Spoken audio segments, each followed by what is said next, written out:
Mungkin beberapa hari inilah, 2-3 hari ini saya masih kontak dengan Martin dan mereka sampaikan ke saya bahwa kecenderungan untuk tidak melaporkan Loli terkait dengan dugaan aborsi itu sepertinya belum bulat. Kan sudah pernah saya bilang. Dan bisa jadi mungkin karena Fadel merasa bahwa dia masih sayang.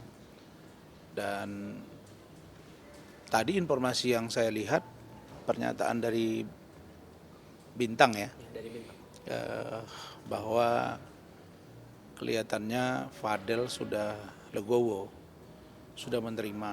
Nah, tentang berdamai sih belum disebut secara terang, tetapi saya lihat tadi di situ ada keinginan untuk katanya mencabut laporan ya supaya fokus ke kasus Fadel.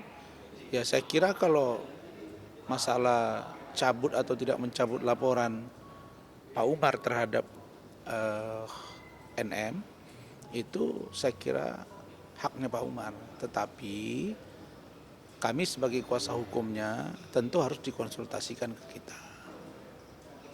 Nah, kalau pertimbangannya menurut kita wajar, pantas, patut, ya silakan. Nanti akan didampingi oleh tim hukum dari kantor hukum saya, dan kantor hukum tersebut yang di bawah pimpinan saya nanti akan saya turunkan mungkin 1-2 orang untuk mendampingi pencabutan laporan. Tetapi laporan saya terhadap NM, apakah dugaan penganiayaan, apakah dugaan pencemaran nama baik melalui undang-undang IT, itu lanjut, ya, itu jalan terus. Jadi saya tegaskan, kalau Pak Umar dia ingin mencabut, silakan koordinasikan ke kantor hukum saya. Kemudian nanti akan didampingi oleh tim saya untuk pencabutan laporan. Tetapi terhadap laporan saya kepada NM, baik dugaan penganiayaan, baik fitnah dan pencemaran nama baik, dugaan fitnah pencemaran undang-undang IT, itu lanjut. Jadi tidak ada damai di situ. Walaupun di kasus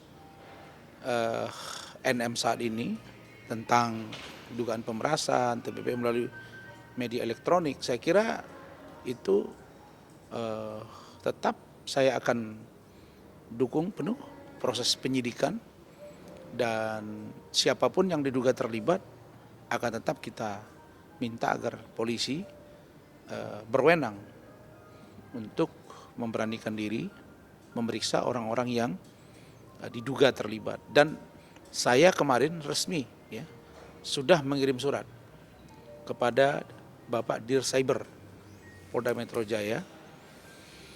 Ada beberapa nama yang kami duga dan kiranya Pak Dir Cyber bisa sesegera mungkin menindaklanjuti surat kami dimaksud dalam rangka mencari terangnya peristiwa hukum.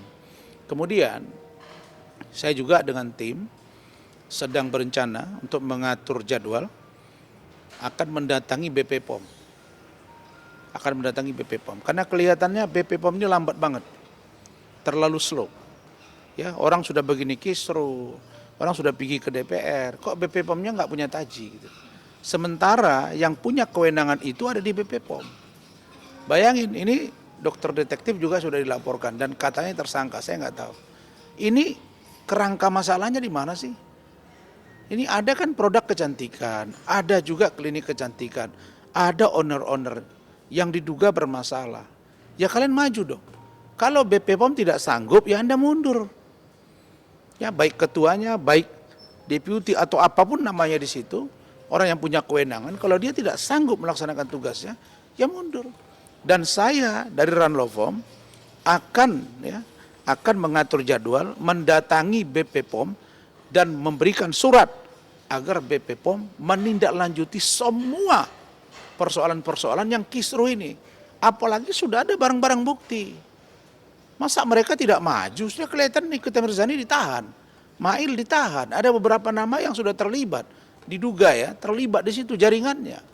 Menyebut A, menyebut B, menyebut C, kok didiamin?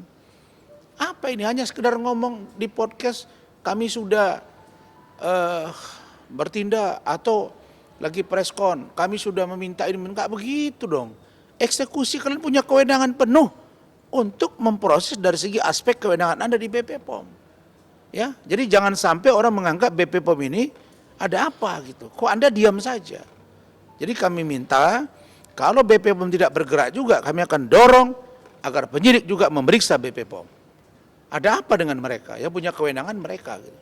Jadi siapapun yang diduga terkait dengan dugaan kejahatan skincare harus diproses hukum. Dan saya dan kantor hukum saya akan bergerak dan tidak akan tinggal diam. Begitu. Oke, Bang, ini kan saya mungkin lebih ngebahas soal Fadil ya, Bang. Iya. Nah, ini berarti ke depannya nanti seluruh laporan kemungkinan akan dicabut dong, Bang? Enggak lah, laporan terhadap NM dari keluarga Bajideh itu cuma satu, yaitu dugaan fitnah atau pencemaran nama baik melalui undang-undang IT. Itu doang yang dilaporkan. Nah, yang dilaporkan oleh Pak Umar Bajideh ya, keluarga Bajideh. Sedangkan laporan saya ada 2. Nah, laporan NM terhadap Martin juga ada. Ya, yaitu dugaan pengancaman. Laporan NM terhadap saya dan tim hukum juga ada di Polda Metro dan kami sudah diperiksa. Laporan NM terhadap saya dan istri juga ada. Nah, tetapi ya tinggal kita adu bukti saja. Mana yang paling berwenang, mana yang paling kuat alat buktinya sesuai dengan undang-undang, maka itulah yang harus diproses. Kalau yang tidak cukup alat bukti jangan dipaksakan gitu. Makanya tadi saya telepon juga itu penyidiknya. Kalian kapan itu datang ke tempat tahanan NM untuk memeriksa dia? Siap Bang, kita akan segera datang dan akan memeriksa. Begitu. Karena tidak ada lagi dasar untuk tidak memproses kasus ini. Saya mau ini secepatnya gitu. Ya, dan sudah confirm itu naik sidik. Kalau tidak naik sidik, saya akan marah besar. Dan ini sudah diatensi oleh semua pejabat Polri termasuk yang sekarang Kapolresnya.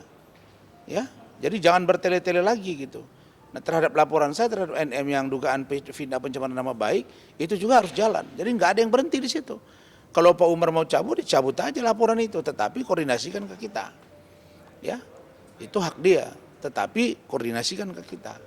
Sedangkan laporan saya di 2 itu tidak ada pencabutan di situ. Ya, jangan orang mengira Rasman berdamai terus cabut laporan, enggak. Nah, Abang, mungkin berarti ini kalau misalnya tetap ada laporan, sama-sama melapor artinya nggak bakal selesai dong, Bang?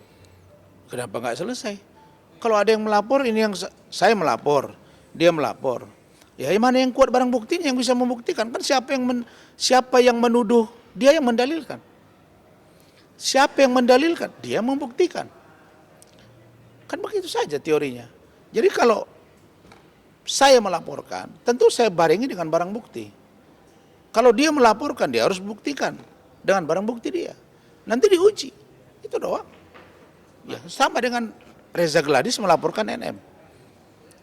Oke, penyidik berkeyakinan bahwa 2 alat bukti yang sah secara hukum ada di kantongi mereka, maka mereka tahan.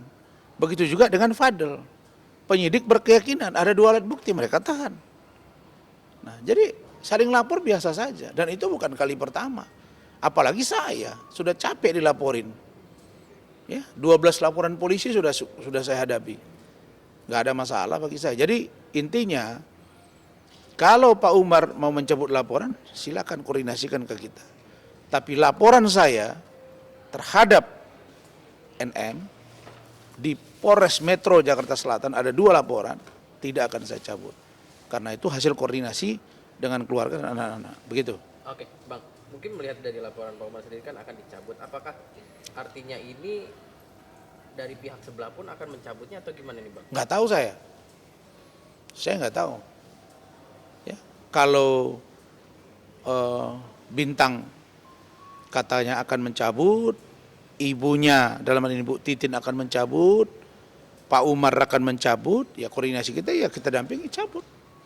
Tapi apakah NM akan mencabut laporan dia terhadap Fadel, ya, dan laporan dia terhadap Martin yang katanya pengancaman, itu hak dari NM. Dan kami tidak berada pada posisi untuk memaksa NM untuk mencabut. Itu saja.